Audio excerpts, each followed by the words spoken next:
Joining me, Jane Timken.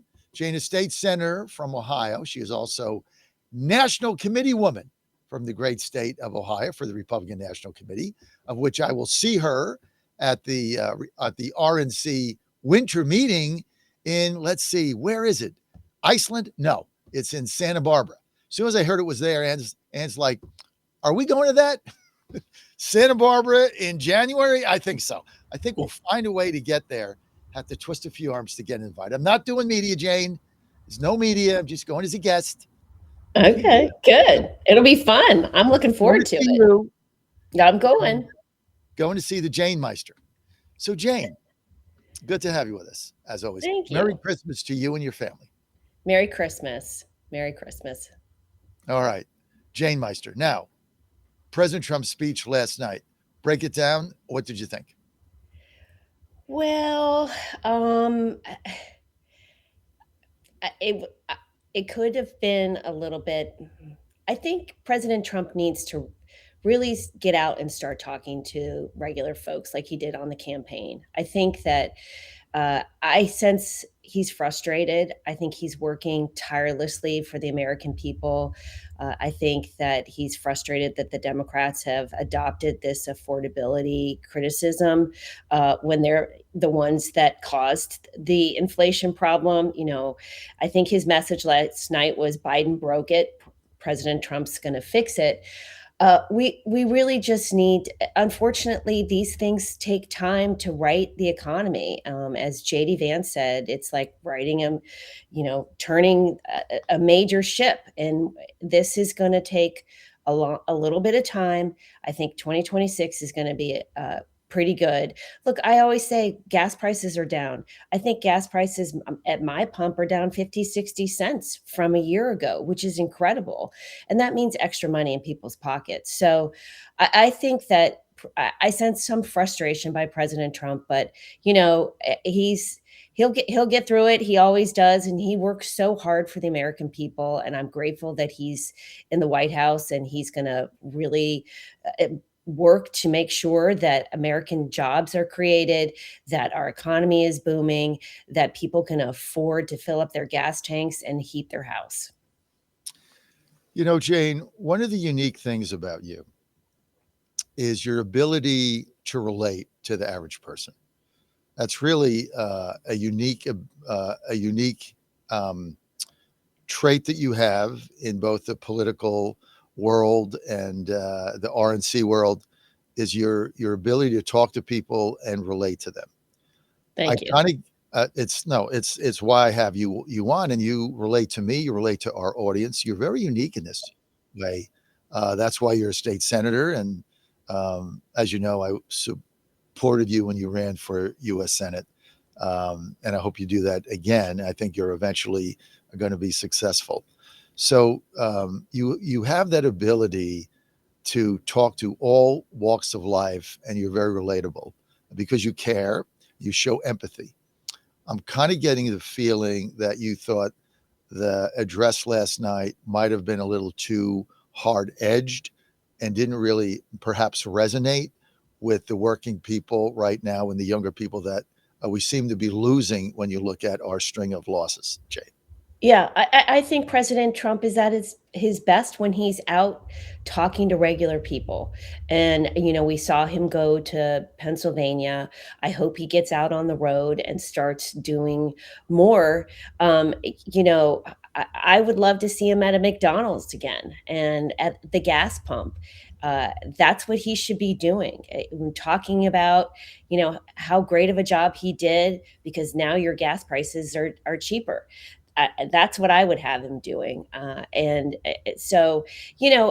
We can't tell people to feel better about the economy. They actually have to feel better about the economy.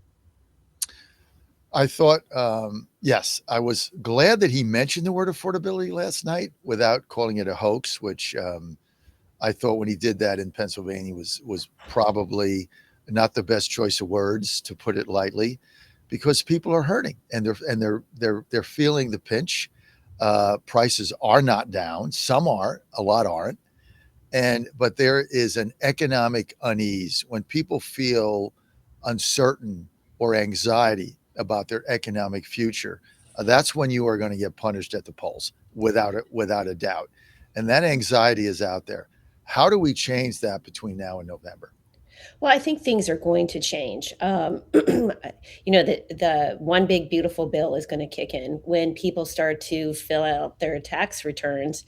They're going to realize they're going to have more money in their pockets, significantly more money, and that's going to make a stimulative effect to the economy.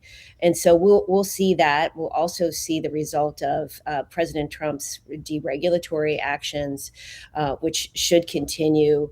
I think that we're going to see some settling down with the tariffs and trade issues that we have. I think the administration came out full force, knowing that they had to right away level set our global trade. And I think that they're in the process of doing that. And, as the president has worked incredibly hard to bring trillions of dollars of investment back into this country, uh, we need to, quite frankly, in Ohio, this has always been a concern to have enough trained workers, because we are going to have a lot more businesses moving back to this country. We need people to get out there, get trained, and get working. We're with Jane Timken, state senator, Ohio Republican. Obviously, she's also the state committee woman of the RNC of the state of Ohio, and we call her the Jane Meister because of her ability to relate to so many different people. So, listen, going forward here, tell me about the governor's race in Ohio, and a lot of criticism now on Vivek Ramaswamy, who appears like he's on a fast track to be your gubernatorial nominee. A lot of questions about his support of H-1B visas and other things. How does that going to square with Ohioans concerned about their economic future and their jobs, Jane? Yeah. Well, his likely opponent is a woman who shut down the state of Ohio. And when people are concerned about their jobs and the economy, she's the last person that Ohioans will vote for. And what the news media won't tell is the stories that I have witnessed myself with 500 people in a room, people who have never usually shown up to a political event, rallying around Vivek Ramaswamy and excited about him. They want a new direction. They want, excuse me, to have someone who's going to really energize Ohio, our economy, and the future. He's got some incredible ideas. He's not afraid to break the mold. And, that's where some of this criticism of him comes from, that he says things that, people don't normally say, like, yeah, we need better education in our schools. That riles the teachers' unions up, but he's not wrong. And I'm excited about Vivek. I think he's doing an incredible job. And the enthusiasm I see on the ground is real, and it is not waning. Now he's the likely nominee, right? I mean, does he have any serious competition for the GOP nomination, Jane? No, he does not, and he's already been endorsed by the party, and Right. so his campaign is running full force. He's raising huge amounts of money. He has been working tirelessly, going on the campaign trail almost 24/7. So he's going to be in a good spot. He's in Don't take anything for granted either. No, what he's an exciting candidate. I mean, I covered him when I went to Iowa. I guess we were in a snowstorm. This is for we got there 2 weeks or so before the caucus, and what was that? 20 January 24 is like 40 degrees below or something, coldest ever. But I got to know him because his bus and my bus, we were staying at the same hotel, so the buses were right. They were in the same parking lot. So and we were staying in the same hotel. He was, traveling obviously around the state, but there were a couple of days where we were snowed in, and so we just got to hang out in the bus because there was nothing else to do. So, but he's a very energetic guy and full of life.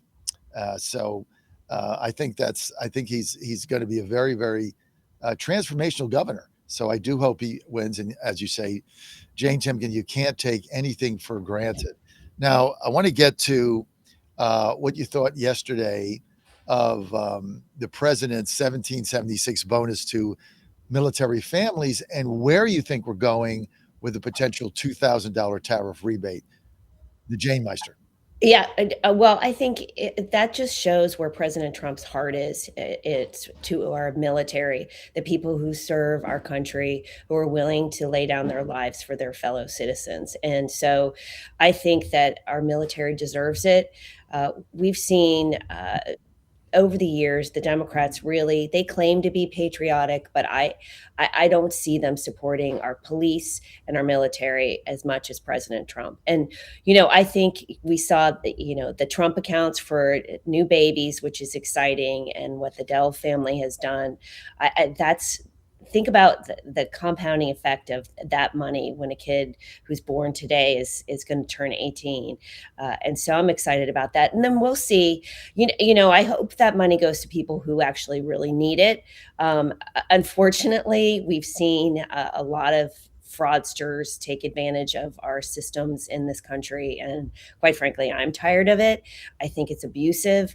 And I think what happened, for example, in Minnesota is outrageous. And that has to stop in this country. Billions of taxpayer dollars being defrauded and perhaps maybe sent to terrorists in Somalia. Really? Okay. I'm sorry, but it makes me very angry. So, It should. I mean, 10, it started a billion, now it's tens of billions of dollars of flowing out of the country of our taxpayer money, and Walls and them are sitting there looking the other way because they're trying to get those 80,000 Somalian votes. I mean, it's pretty. If you were to write this in a Hollywood script and send it to Hollywood, it would come back and they'd say, "No, we got a better story. Man turns into a cockroach." I mean, it's like that. Nobody would ever believe this, right? yeah. So it's just crazy, Jane. Yeah. Crazy. But, back to what we were talking about with the 1776 payments, I think that's incredibly exciting. Our military, they don't make a lot of money, Right. and they really sacrificed, and their families sacrificed. And, I also, I'm concerned about vets who have retired and left. That transition is hard, and anything that we can do to help our vets. This weekend, I spent with wreaths across America in a cemetery locally, helping put 2,300 wreaths on our veterans' graves. And so these are people that served our country, and they deserve so much in respect and support from us. We're with Jane Timken, State Senator, Ohio Republican, also a state committee woman for the RNC representing the state of Ohio. I'm going to see Jane in a couple of weeks after the holidays at the RNC winter meeting in Santa Barbara, California.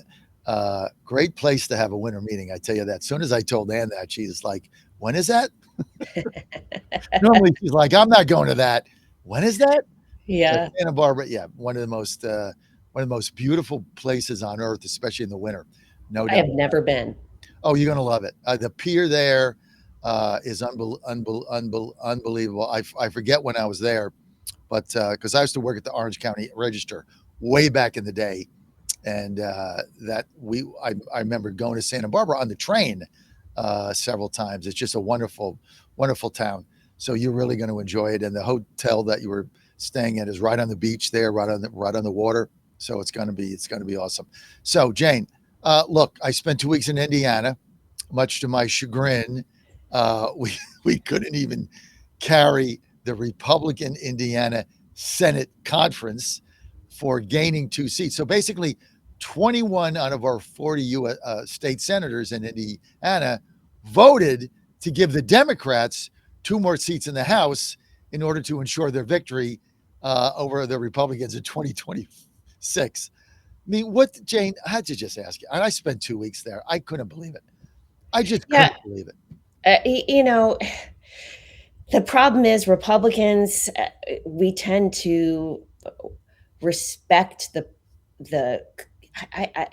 the Democrats don't care how they win. And they'll break the rules to win. Republicans will never do that. And there's so many issues that they're yell and scream, their hair's on fire. Oh my goodness, they're gerrymandering. I went through it here in Ohio.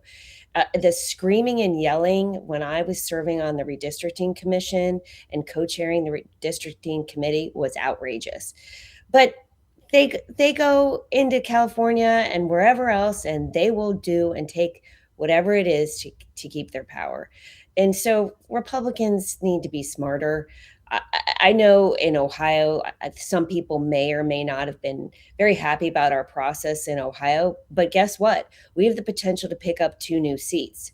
It's candidate quality, but still, the fact that we were able to pull that off, and that we are not having any lawsuits, we don't have a ballot referendum, and we will potentially pick up 2 seats is a huge win for us. And I think Indiana could have been smarter. I hate to criticize fellow I mean, look, they legislators. voted. They could have been You know, smarter. I could have. I knew we needed 26 votes. We got there. We had we thought we had 21. We got wiped out on that Tuesday before the Thursday vote. We lost the race in Miami, which we never should have done. Nobody could tell me what our candidate's message was there. It was an empty suit campaign. I don't know what they ran on. We got killed in early voting again, like we always do, because we have no apparatus to do it. They killed us on mail-in ballots. Communists there gets elected with 22,000 votes in a city the size of Miami. I mean, the whole thing is ridiculous. Then we get beat in this state Senate race in Athens, Georgia, same night. Trump plus 12, we lose that. Same thing, early voting, mail-in ballots, ground game, we have nothing. And, when I talk to staff and state senators on staff who voted no on the redistricting to give the Democrats 2 seats, they basically wrote off our movement. They were like, you guys are done. MAGA's done, Trump's done, Republicans are going to lose. We don't want to be associated with it. That was basically the attitude there. Wow. Yeah. That never wins. I'm sorry. It does never win. And, here's the thing, you're still part of the Republican Party. And I have a pet peeve when people have relied on all of us, most of us grassroots supporters, grassroots people who have given our blood, sweat, and tears to help get these people where they are. And when they get there, they turn around and kick us in the teeth. That's a huge pet peeve of mine. I'm sorry. I'm in a mood today. I love it. That's why we call you the Jane Meister, right? I mean, you tell it like it is, Jane. Yeah. But you're relatable to people, and your honesty is refreshing, and your candor, as always. Plus, you're a very pleasant young lady. So we always love having you on. The Jane Meister, Republican National Committee woman from Ohio, and also state senator from Ohio. And someday my choice for the next U.S. senator there. I backed her when she ran in, when was that, 2022? Right? Yeah. She was a great candidate, just couldn't get the traction, a lot of other stuff floating around, but you're going to be back. But here's the thing, Jane, and I'm sure we'll talk about this, you guys will talk about this at the winter meeting, but we are getting annihilated on early ballots and mail-in ballots. I mean, we have no plan. I'm telling you, we did in 24. I was involved in Pennsylvania. Ashley Walukovich that ran that state. We had a target of 38%. We got 38.6%. We tracked that we had a conference call every day for 15 minutes. Oh, yeah. Early balloting and where we had to go and where it was lagging and who we had to get to and where we had to send the bus. It was relentless. She focused on that and got everybody on board. We got 38%, and he was able to carry Pennsylvania. We're doing nothing here. Well, I think this in Ohio, we have a long history of really focusing on early voting because we have 28 days of early voting. And I expect that the RNC will be focusing on this as well. And they are well aware of what the game plan has to be to turn out our voters. And they've done it before. The people there are hardworking, they're smart, smart, and I have great faith in their ability to turn all of this around. Off-year elections are unique, and I do not see them as a prediction of 2026. Even in a way, I think everyone is reading way too much into it. Jane, we lost 25 in a row. I mean, that's why we're reading things into it, except for the Tennessee race, which Right. we carried by 10 in a Trump plus 22. Yay. I mean, we lost 25 races in a row. I think what shook me up was the Miami mayor's race. I mean, that was a mayor's race. This isn't a special election for some state center.